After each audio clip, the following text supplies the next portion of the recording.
While the proposal of the 27th Amendment is talk of the town, let's discuss it in general.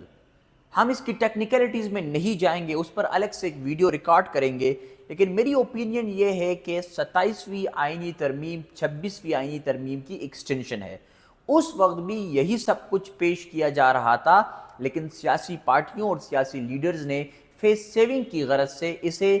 2 shifts میں اور 2 phases میں divide کیا تھا، اور انہوں نے اسٹیبلشمنٹ کو قائل کیا تھا کہ ہم اگر اتنی بڑی تبدیلی کے لیے راضی ہو جائیں گے تو عوام کے سامنے کیسے جائیں گے، لہٰذا آپ کانسٹیٹیوشنل بینچ بنائیں، کانسٹیٹیوشنل کورٹ کی بات اب نہ کریں، لہٰذا آپ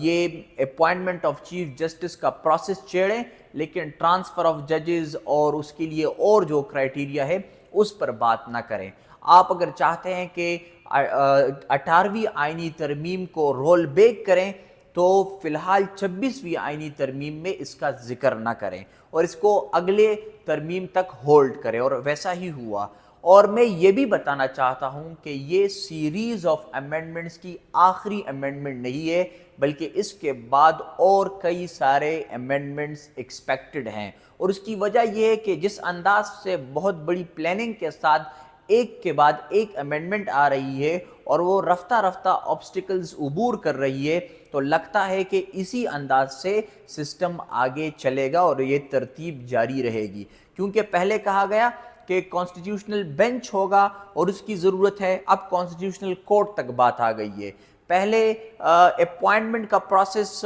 زیر بحث لایا گیا، اب اسے مزید ایکسٹینڈ کر دیا گیا ہے، اور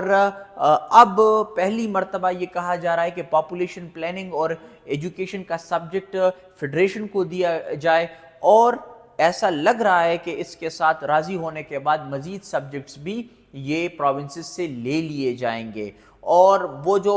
آخری اینڈ ہے یعنی 18ویں ترمیم کو رول بیک کرنا، وہ تب ہوگا جب 5 اور 4 کے بجائے مزید صوبوں کا اعلان ہوگا، اور وہ پوائنٹ زیر بحث آئے گا تو ظاہر ہے این ایف سی ایوارڈ کو درہم برہم کر کے نیا فارمولہ ترتیب دیا جائے گا۔ اور یہ جو سیاسی پارٹیاں اس وقت عجیب و غریب مطالبے کر رہے ہیں، حیرت ہوتی ہے، یعنی ایمل ولی خان صاحب کو اس بات سے خوشی ہے کہ خیبر پختونخوا نام کے ساتھ خیبر نہیں ہونا چاہیے، اور وہ پوری ترمیم کو ایک طرف رکھتے ہوئے اس کو اپنی جیت سمجھتے ہیں۔ پیپلز پارٹی نے یہ ڈیمانڈ پیش کیا ہے کہ آپ فیلڈ مارشل کی امیونٹی کے ساتھ پریزیڈنٹ کو بھی امیون کر دیں، اور شہباز شریف صاحب نے قوم پر احسان کیا ہے کہ اگر